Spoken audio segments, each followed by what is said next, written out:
بسم اللہ الرحمن الرحیم۔ دوستو، آج ہماری سیر کا جس میں ہم اردو ذریعہ تعلیم پر اعتراضات اور ان کے جوابات دے رہے ہیں، 7واں پروگرام ہے، 7ویں سیر ہے۔ میں وہ اعتراضات آپ کے سامنے لاتا ہوں کہ جن کا مجھ سے واسطہ پڑا ہے، جن کو میں نے ان پالیسی ساز افراد کی زبانی سنا ہے یا حکمرانوں کی زبانی سنا ہے، یا امداد کے عوض پھر جن کے منہ میں یہ بیانیہ ڈالا گیا ہے اور انہوں نے پھر وہ پالیسیوں کو نافذ کرنے کے لیے اور ان کے سامنے کم سے کم رکاوٹیں آئیں، لوگوں میں وہ غلط فہمیاں پھیلاتے ہیں۔ تو وہ ان باتوں کو میں عام طور پر آپ کے سامنے لاتا ہوں، اور حقیقتاً رکاوٹیں بھی وہی ہیں، رکاوٹیں بھی وہی لوگ ہیں، وہی بیانیے ہیں جن سے لوگوں کو بھرمایا جاتا ہے، جن سے لوگوں کو زہر پینے پر آمادہ کیا جاتا ہے۔ تو آج 7واں یہ بیانیہ یہ اس وقت ہمارے سامنے آیا کہ جب یہاں ملتان ہائی کورٹ میں نے کوئی 15 سال پہلے 2007 یا 8 کے قریب یہ ایک مقدمہ دائر کیا حکومت پنجاب کے خلاف، کہ جس میں انہوں نے انگلش میڈیم رائج کر دیا تھا، یہ آئین کے خلاف ہے۔ تو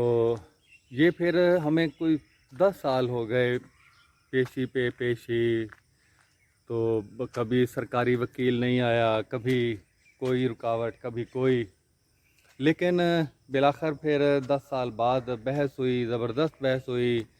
اور جج کو مطمئن کیا اچھے طریقے سے۔ تو جب فیصلہ آیا تو وہ بڑا عجیب تھا۔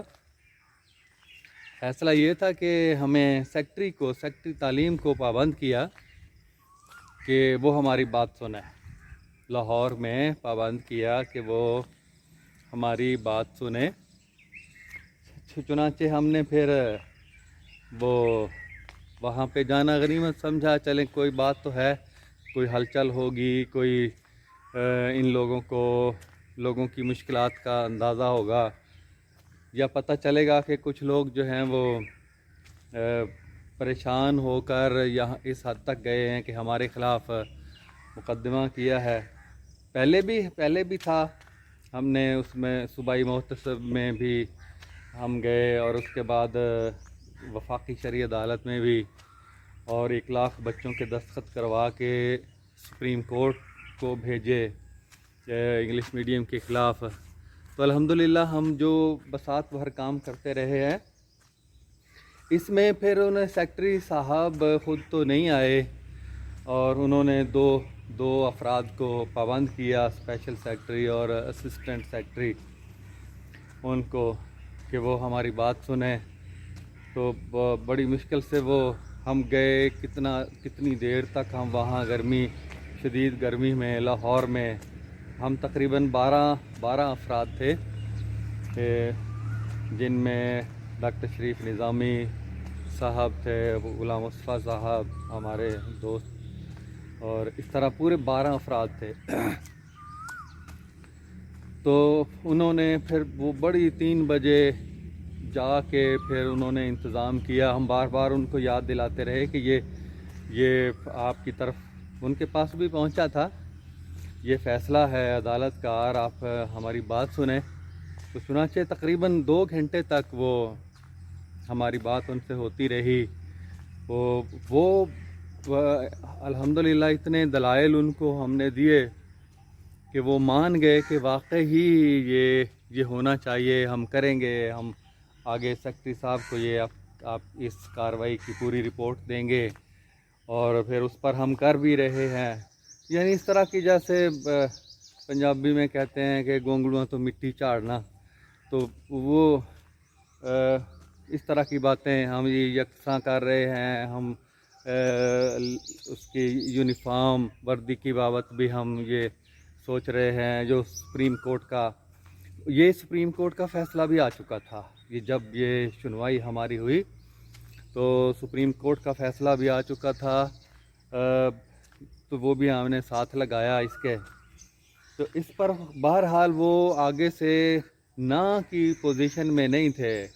کہ وہ کہیں کہ نہیں ہم نہیں کرتے، ہماری ذمہ داری نہیں ہے، ہمارا آئینی ذمہ داری نہیں ہے. کرتے ہیں بس کریں گے، ہم کریں گے، یہ ہے وہ ہے، اس طرح کی باتیں وہ کرتے ہیں. تو ان میں ایک جو اسسٹنٹ سیکرٹری تھا وہ اردو تھا، اردو تھا. تو وہ وہاں پہ ساتھ ہی بات میں پھر وہ ایک کتاب لے کر گیا تھا، برق و مقناطیسیت، جو MSc لیول کی ہے، طبیعیات کی برق و مقناطیسیت، الیکٹریسٹی اینڈ میگنیٹزم، اردو میں بڑی زبردست ڈاکٹر آصف علی نے لکھی ہے، کراچی اردو یونیورسٹی کے. تو وہ ایک کتاب میں ساتھ حوالے کے طور پہ لے گیا کہ یہ ماسٹر جب ایک ملک میں کروائی جا رہی ہے اردو میں، تو نصاب بھی جب تیار ہے، جو نہیں ہے وہ تیار کریں، تو پھر رکاوٹ کیا ہے، کس چیز کی؟ آپ اجازت کیوں نہیں دیتے ہمیں یہ کرنے کی، پڑھنے کی اپنی زبان میں؟ تو وہ کتاب وہ اسسٹنٹ سیکرٹری نے پکڑی. وہ کہنے لگا کہ اس کتاب میں یہ دیکھیں جی، اردو تو لکھا ہوا ہے یہ اور بیچ میں کتنا یہ ایکویشنز ہیں اور ان کے اندر مساواتیں ہیں، اس میں یہ سارا ABC انگریزی لکھی ہوئی ہے. میں نے کہا ایک تو آپ MA اردو ہیں اور آپ اردو کے خلاف جو ہے وہ بات کر رہے ہیں. تو اس نے اس سے پہلے یہ بھی بتایا کہ میرے بچے تو سارے انگلش میڈیم میں پڑھتے ہیں، میں MA اردو ہوں. تو میں نے کہا یہی تو المیہ ہے، آپ براجمان ہیں اس پر، سرکار کے کل پرزے ہیں، آپ تو یہ بات کہیں گے، آپ کو یہ سرکار کے ساتھ چلنا ہے تو آپ کو ان کی پالیسیوں کا ساتھ دینا ہے. ایک تو آپ کی یہ مجبوری ہے، اور دوسرا آپ نے یہ جو اعتراض کیا ہے، اس طرح کی باتیں آپ کے ذہنوں میں ڈالی گئی ہیں کہ میں نے کہا کہ یہ جو مساواتیں ہیں، مطلب جزر لکھا ہوا ہے کہیں، یہ تو سارے سب دنیا کی جتنی زبانیں ہیں ان سب میں کوئی ایجاد، یہ عربی میں زیادہ تر الجبرا تو عربی میں ایجاد ہوا تھا، اور اس وقت تو تھا لا، ما، تا، اس طرح کے XYZ کی جگہ پہ یا ABC کی جگہ پہ وہ استعمال ہوئے تھے. تو انگریزوں نے تو وہاں پہ لا کے یہ اس کو کر دیا ہے، XYZ میں لے کر آ گئے ہیں، چیز تو وہی ہے ساری. تو اس کے لیے پھر زیادہ سے زیادہ ABC سیکھنے کی ضرورت ہے. ABC آدمی کو آتی ہے تو ہندسے آتے ہیں 1 2 3 4، تو یہ ساری مساواتوں میں یہی استعمال ہوتے ہیں، ہندسے استعمال ہوتے ہیں، یا ABC استعمال ہوتی ہے. اس کے علاوہ علامات ہیں، علامات نہ انگریزی کی ہیں، نہ فرانسیسی کی ہیں، نہ جرمنی کی ہیں، نہ روسی کی ہیں، نہ اردو کی ہیں، کسی کی بھی نہیں ہیں. تو وہ علامات ہیں، اور ان میں پھر میں نے اس کو تفصیل بتائی کہ یہ جو علامتوں کے طور پہ الفاظ استعمال ہوتے، جو حروف استعمال ہوتے ہیں، وہ انگریزی کے نہیں ہیں، وہ یونانی کے ہیں. جب ہم نے جو یونانی زبانوں سے ترجمے کیے ہیں تو اس کی جگہ پہ جو عربوں نے کیا ہے اس کی جگہ پہ بھی الفا، بیٹا، گیما، جو یونانی زبان کے حروف تہجی ہیں، الفا، بیٹا، گیما، ایٹا، تھیٹا، سگما، جس کو سمیشن کے طور پہ جمع، یہ اس کے جیسے ہمارے الف بے جیم ہے یا انگریزی میں ABC ہے، وہ یونانی زبان کے حروف تہجی ہیں. تو ان کو علامتوں کے طور پہ استعمال کرتے ہیں، وہ کوئی انگریزی کے نہیں ہے. تو بس یہ اتنے سی تو ہے کہ ساری مساواتوں میں صرف ABC اور یہ ہندسے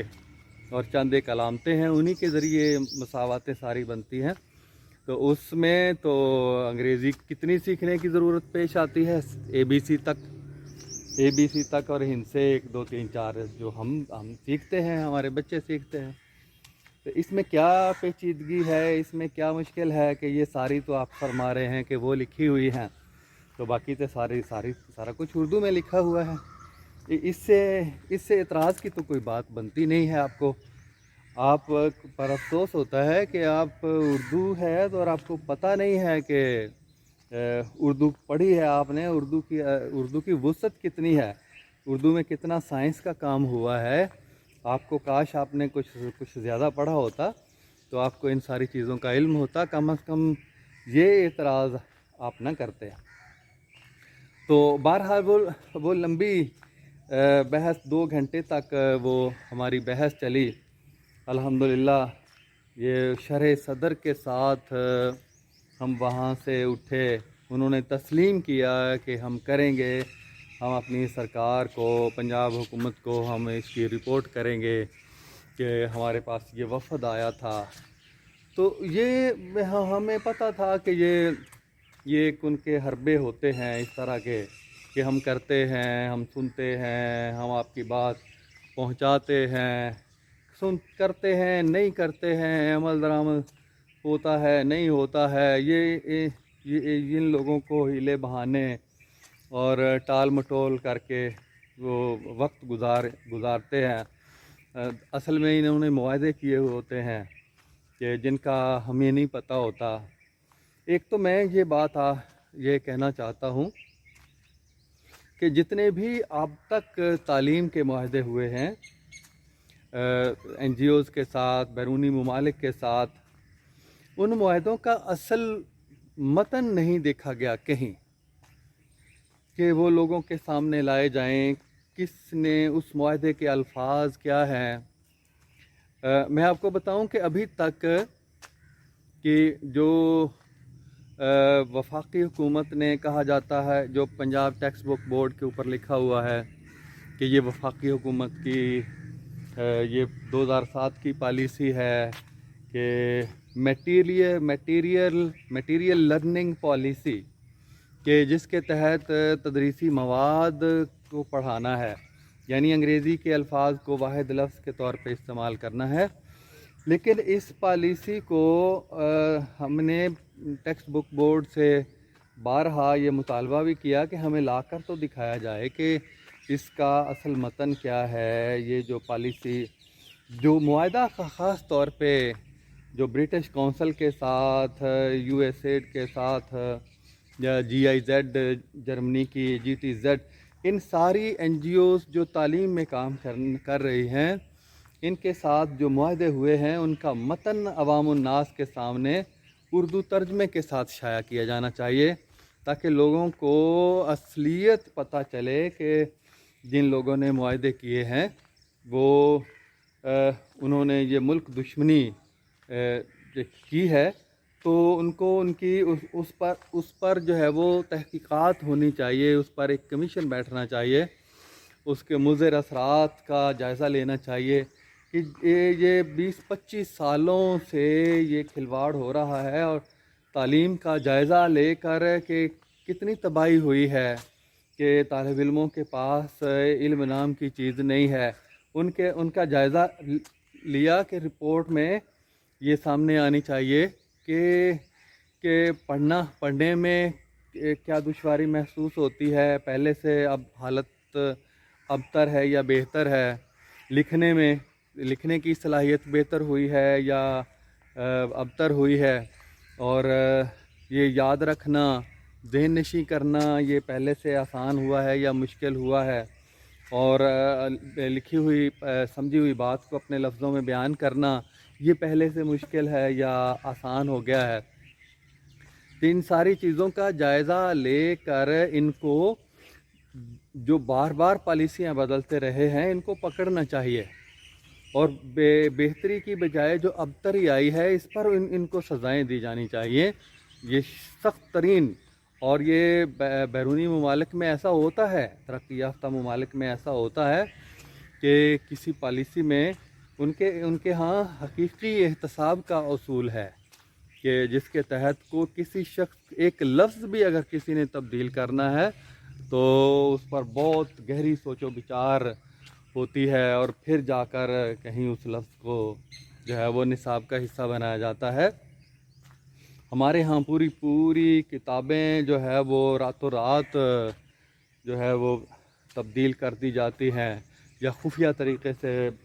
تیار کی جاتی ہیں اور لا کر جو ہے وہ ان کو نافذ کر دیا جاتا ہے، اور ان کے اوپر 8-10 لوگوں کے نام مصنفین کے طور پر لکھے جاتے ہیں۔ ان کو پیسہ مل جاتا ہے اور ان کے نام وہ وہاں لکھ لیتے ہیں، یہ جی نصاب ہمارے ہاں آ گیا ہے۔ تو اس سلسلے میں کوئی احتساب کا ایسا اصول سامنے آنا چاہیے، ہونا چاہیے کہ جس سے ان کو سخت سزائیں ملیں، اور آئندہ تک کہ کسی کو یہ جرت نہ ہو کہ کسی این جی او سے پیسہ لے کر یا کسی باہر کے ملک سے ایسے معاہدے کیے جائیں جس سے ہمارا نظام تعلیم تباہی سے دوچار ہو جائے۔ تو میں بات کر رہا تھا کہ یہ اس طرح کی بے بنیاد سی باتیں ان کے ذہنوں میں ڈالی جاتی ہیں جن سے نصاب کو بدلنے کا جواز مہیا کیا جاتا ہے، اور پھر یہ آپ نے دیکھا ہوگا کہ بار بار بدلتی ہیں یہ، کبھی امتحان کٹھا، کبھی علیحدہ علیحدہ، کبھی نو فیل نو پاس، کبھی پاس کرنے کی پالیسی۔ اس پر اربوں روپے لگتے ہیں، جو اس پر تربیت اساتذہ کو ٹریننگیں کروائی جاتی ہیں۔ اس طرح پتہ نہیں کتنی دفعہ یہ تبدیلیاں کرتے ہیں، اور پھر کرنے کے بعد جب تباہ کن نتائج سامنے آتے ہیں تو وہ خود بخود ختم ہو جاتی ہیں۔ یہ ڈی ٹی ای لگائے ہیں جی، یہ جا کر اساتذہ کو یہ ٹریننگ دیتے ہیں، پھر یہ ختم کر دیا خاموشی کے ساتھ۔ یہ پوچھنے والا کوئی نہیں ہے، کھلواڑ کرتے رہتے ہیں، اور جو تباہی سامنے آتی ہے اس کو پھر چھپانے کی کوشش کرتے ہیں۔ تو یہ احتساب کا یہ قانون کوئی اس طرح کا بن جائے کہ یہ اس طرح سے کوئی تبدیل نہ کر سکیں، نصاب کو نہ تبدیل کر سکیں، طریقہ امتحان کو نہ تبدیل کر سکیں۔ یہ تدریس جو اساتذہ کو ٹریننگ دیتے ہیں، یہ اس میں بہت زیادہ یہ برین واش، دماغی غسل دیتے ہیں، جس سے بدقسمتی سے ہمارے وہ لوگ مل جاتے ہیں ان کو جو ان کے مقاصد کے لیے کام کرتے ہیں۔ تو یہ زہر بھرا جاتا ہے پوری قوم کے اندر۔ جب یہ مسلسل بھرا جائے 20 سال 15-20 سال، تو وہی پھر تعلیم کے تہذاب میں ڈال اس کی خودی کو ہو جائے ملائم، تو جدھر چاہے اسے پھر ڈھل جاتے ہیں۔ ہم بھی ان کے مقاصد کے حصول میں جس سے آسانی ان کو آسانی ہوتی ہے، ہم ان کے مقاصد کے لیے کام کرتے ہیں۔ تو یہ اس طرح کے اعتراضات پر ہم پروگرام جو کر رہے ہیں، انشاءاللہ چند ایک اور بھی اس طرح کی بے پر کی باتیں ہیں جو اڑائی جاتی ہیں اس سلسلے میں، ان کا بھی ہم جواب دیں گے۔ لیکن سب سے لمبا سلسلہ ہمارا چلے گا اصطلاحات پر آ کر، کہ اصطلاحات کا ہم بتائیں گے کہ ان کا منبع ماخذ اور ماحول کے اندر استعمال کیا ہے۔ تعلیم و تدریس کے جو طریقے ہیں ان پر انگریزی کی اصطلاحات پوری اترتی ہیں یا اردو کی اصطلاحات پوری اترتی ہیں۔ یہ ہم پہلے تو 8ویں جماعت تک جو سائنس پڑھتے ہوئے اصطلاحات استعمال ہوتی ہیں ان کا بتائیں گے کہ وہ اشعار میں کہاں استعمال ہوتی ہیں، ماحول میں کہاں استعمال ہوتے ہیں وہ الفاظ، اور اس کے بعد پھر ہم ماسٹر تک الحمدللہ میں نے کام کیا ہے۔ بہت بڑی لغت لکھی ہے جس میں ایم ایس سی اور پی ایچ ڈی تک کے سارے تمام الفاظ اس میں آتے ہیں، ان پر تو پورے 3 سال لگے ہیں مجھے، اور میں ان کے ذریعے سے وہ لکھی میں نے اس انداز سے ہے کہ یہ سب سے بڑا اعتراض جو ہے وہ اصطلاحات کا کیا جاتا ہے۔ دیکھیں جی، اردو میں اصطلاحات نہیں ہے، ٹرمینالوجی نہیں ہے جس سے ہمیں پڑھنا مشکل، اس طرح کی باتیں پہلے بھی میں کچھ اجمالی طور پر ان کا جواب دے چکا ہوں، لیکن میں سمجھتا ہوں کہ یہ میں ایک تو لوگ جو سنیں گے ان کو سمجھ آئے گی، ان ساری اصطلاحات کو جو ایک دفعہ آدمی سن لے گا، سمجھ لے گا، تو اس کو ماسٹر کرنا آسان ہو جائے گا۔ ابتدائی طور پر اس کے پاس اتنا ذخیرہ الفاظ ہوگا کہ وہ اس مضمون کو آسانی سے، اس کے جو سمجھ لی ہے اس نے چیز، اس کو لکھنے کے قابل ہو جائے گا۔ تو انشاءاللہ اللہ نے چاہا تو یہ ہم بساط بھر کوشش کریں گے کہ یہ جو غلط فہمیاں لوگوں کے اندر پھیلاتے ہیں ان کو ہر ممکن طریقے سے دور کیا جائے۔